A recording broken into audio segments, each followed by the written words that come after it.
RTV6 launched Hiring Hoosiers to guide you each day to the vast world of open positions in our viewing area. And these days, it is a job seekers market. RTV6's Mark Mullins found out that the city-county government right here in Indianapolis is looking for dozens of people to work, from those making their way through high school to others who've obtained a master's degree or even completed a law school degree. There's something for everyone. At the City County building in the Office of Audit and Performance, Chris Kirshner is learning the ropes. Yeah, I just started. This is my 4th week, so it's still a lot of learning. He's a new auditor here. So we focus on policies, procedures, internal controls, making sure those are all being followed. And on the streets of Indy, you'll see Jawan Jones behind the wheel of this rig. Just got hired on a couple of months ago, and this truck you see behind me, I'm actually driving that street sweeper truck. The new job brought not only a pay boost for Jawan, but also a sense of ownership. I love it. I love it. I was born and raised here, so it gives me great pride to kind of clean up the city that, you know, I was raised in. Chris and Jawan have never met. One wears a tie to work. One needs a commercial driver's license. But they're both new hires for the Indianapolis City County government. I've always been interested in working like government, like public sector employment. I just feel like it seems like something that is more fulfilling to me personally. Before this, I was driving a school bus. Trying to make ends meet. Looked online. I seen this job came open. It was a great opportunity. The City County's Human Resources Department is hoping more people do what Jawan did and check out the dozens of posted jobs online. From lifeguards and camp counselors in the Parks Department to attorneys and paralegals in the Public Defender's Office. The City County needs police and correctional officers, and also grant writers and maintenance operations technicians to help patch potholes for the Department of Public Works. The open jobs run the gamut. So we are definitely open. We're definitely looking. Just anyone that meets the qualifications, has a passion for the city, we'll be excited to bring on board. Sarah Kopsef in the HR department points out government work comes with perks, including specialized retirement contributions and ample time off. We have 13 to 15 holidays off, depending if it's an election year or not. And then also starting employees start with 22 accrual days within their first year. And take it from the new hires, who both say they left old jobs for something better. I wouldn't necessarily call it a job. I would call it a career. Yeah, I'm definitely happy with the change. Mark Mullins, RTV6. Mark, thank you so much. Some things to keep in mind. You must be a Marion County resident to work for the city-county government in Indianapolis. So when checking out the jobs, keep in mind the range of skills vary from high school diploma to master's and law degrees. The city-county's HR department says full-time positions start well above the minimum wage at $13 an hour and then go up from there. We've provided a link to the City County Jobs page. Just go to our website, hiringhoosiers.com, and click on this story. So you may find yourself working with someone who is decades older or younger than you. So how do you all work toward the same goal when you don't always speak the same language? I sat down with a local expert who's holding a workshop next week to break down the communications clash. Joining us now, Carolyn Gerner with Leadership Johnson County at Franklin College. Welcome. You're leading off a big discussion on generational differences. Yes. What is that all about?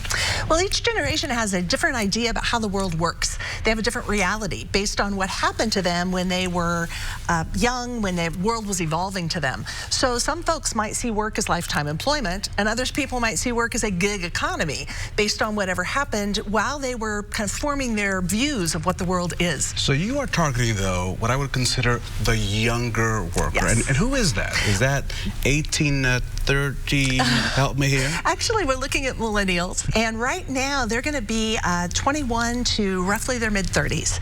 And that group of individuals has a really different perspective even than the next group coming up through high school and college, which we're calling Generation Z.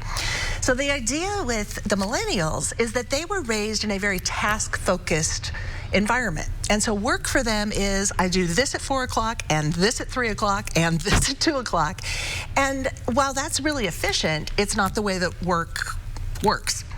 And so consequently, one of the things that we're trying to do is share with them the way that older generations view what it means to work a full day. And I will let you define old, because I'm always very careful, right? We have to be I careful, take that right? personally as well. So how do we describe the veteran workforce? Our veteran workforce is going to be the baby boomers, Okay. which is roughly 1962 and back in terms of when they were born. And then our Generation X will be the folks between the millennials and the baby boomers. So is this workshop really about helping the younger kids learn how to talk to their Yes. older counterparts? Yes. Because they're talking two different languages. They are. One is on Venus and one is on Mars. It's exactly the same kind of idea where it feels like a different language because the assumptions are so different. So give me an example. So how is a millennial talking to someone who is much older in life? Well, I think there's a couple of things I could Give me one. give you there. One would be the idea that I am getting very friendly by calling you by your first name, being very casual, trying to make you feel comfortable. Whereas a baby boomer will take that as an affront, that you're not taking the conversation seriously enough, or you're not taking the customer service seriously enough. And despite baby boomers being very friendly, there's a sense of formality So that do I we need enjoy. to say Sir and Ma'am or Mr. Jones and Mrs. Jones? What do I say? Mr. and Mrs. would be fine. So don't but call you Barb or thank you. or Jim, right? Exactly. Right.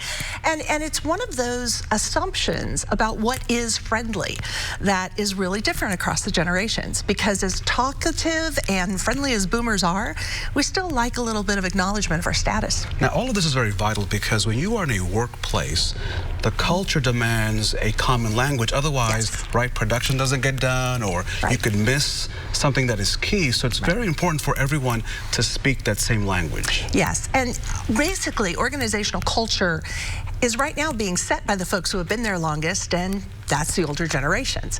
And so part of what this workshop will do is help the younger people understand why the values in the company are what they are. So what is it that really is behind the fact that this is the way that we treat customers, or the fact that this is the way we package information? Let's connect with you on this great workshop. What is the date, time, and how do I get involved? It is Monday, May the 20th on the Franklin College campus in Franklin, Indiana. We start at 9 a.m. and you can see the pricing on your screen. To register, please go to leadershipjohnsoncounty.org and you will see the link there to sign yourself up for the program. Yeah, I've heard of Franklin College. It's a nice place. That's what I hear. They're pretty good alums. Yeah, they have good alums. That's what I hear as well. Carolyn Gerner with Leadership Johnson County at Franklin College. Thank you so much. Thank you. Best of luck. Thank you. Thank you It'll very be much. fun. For more information and how to register, go to our website, hiringhoosiers.com. Go to our career resources section. You'll get all the information you need. You're watching the news at 7 on RTV6. Monday on Good Morning Indiana. We're going to be looking for about 150 additional bus drivers. Why Indigo doesn't just want you on their buses, but needs you in the driver's seat. You can win my car. Be the sixth caller at 6 a.m. for your chance to win. Honda. The only name you need to know. As we take a live look outside, getting ready for that beautiful sunset. Of course, a big weekend in Indianapolis tomorrow and the big race then the next week as we get ready for Memorial Day weekend. We are watching that forecast. Encouraging you, employment numbers out for Indiana today, though there were job losses in a couple of key industries. The numbers for April show the unemployment rate at 3.6%, which matched the national average. And there were losses in financial activities of 600 jobs, a decrease of 400 jobs in manufacturing. While there were some gains, of course, in leisure and hospitality by some 1,600 jobs and an increase in jobs in construction by 1,100 jobs.